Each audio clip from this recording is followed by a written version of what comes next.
Dios aún sigue hablando.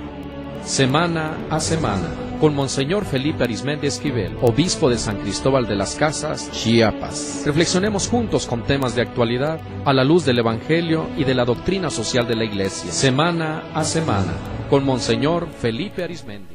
He titulado mi reflexión de esta semana Desertificación espiritual. Parto de estos hechos.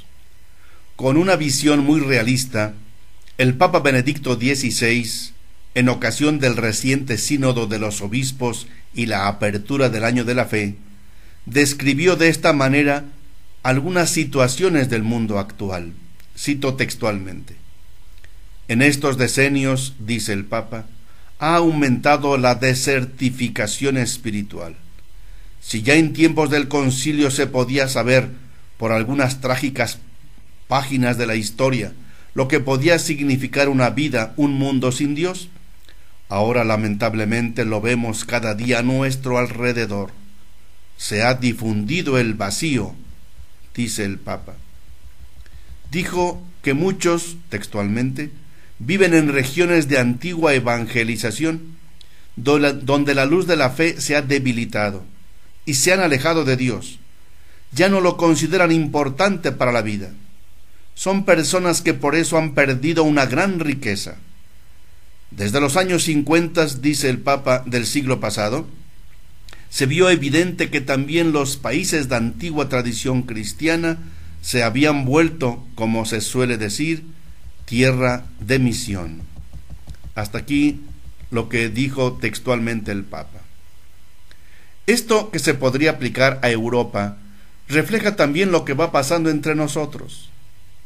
Hay personas que sin cimientos firmes en su fe se han alejado de Dios y de la Iglesia, heridas, desconcertadas o decepcionadas por algunos malos comportamientos clericales, por el maltrato recibido de algún sacerdote, o porque quisieran que todo se hiciera en la Iglesia como ellos piensan y quieren, porque dicen que no nos modernizamos al ritmo de la historia, porque no accedemos a declarar moral y recto lo que es inmoral e inhumano, porque querrían que no fuera el Evangelio sino la moda actual del mundo lo que marcara nuestra identidad y misión, o porque en algunas escuelas y universidades se especializan en ridiculizar la fe y la Iglesia, porque también les llegan ofertas de otras religiones atractivas y adecuadas a su sensibilidad y conveniencia, o porque sus padres han sido irresponsables para educarles en su fe. No faltan entre nosotros quienes se dedican a resaltar lo que para ellos es negativo en nuestra Iglesia, sin tomar en cuenta la enorme pléyade de santos que ha habido y hay, consagrados al servicio de la humanidad, en particular a los pobres.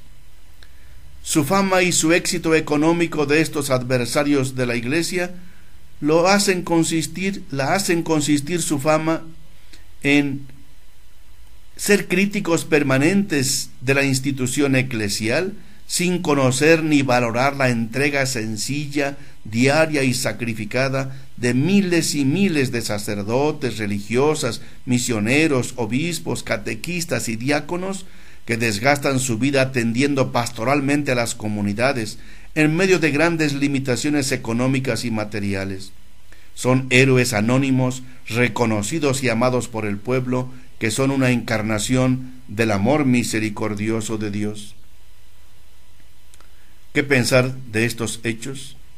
Ante esta situación tan preocupante, el mismo Papa nos habla de la urgencia de anunciar nuevamente a Cristo, allá donde la luz de la fe se ha debilitado, allá donde el fuego de Dios es como un rescoldo que pide ser reavivado para que sea llama viva que da luz y calor. Estamos convocados a ser discípulos misioneros de Cristo, porque en Él se nos ha manifestado Dios mismo. Jesucristo es Dios encarnado, hecho un ser humano, cercano y existencialmente presente en nuestras vidas. Dice el Papa al respecto: Dios ha roto su silencio, Dios ha hablado, Dios existe. Este hecho como tal es salvación. Dios nos conoce, Dios nos ama, ha entrado en la historia. Jesús es su palabra, el Dios con nosotros, el Dios que nos muestra que nos ama, que sufre con nosotros hasta la muerte y resucita. Termina el Papa diciendo, este es el Evangelio mismo. Dios ha hablado, ya no es el gran desconocido, sino que se nos ha mostrado, y esta es la salvación. ¿Qué propongo?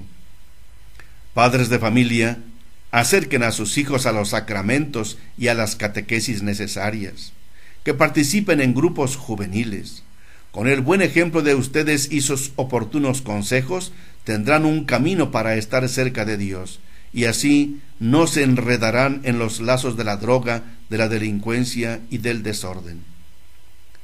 Catequistas y demás agentes de pastoral, seamos capaces de escuchar y comprender los vacíos y la soledad, las angustias y esperanzas de los jóvenes y de los adultos, de los enfermos y ancianos, de los presos y migrantes, y ofrezcámosles la luz y el consuelo de Jesús, la palabra de Dios y su cercanía, sobre todo en la confesión y en la Eucaristía.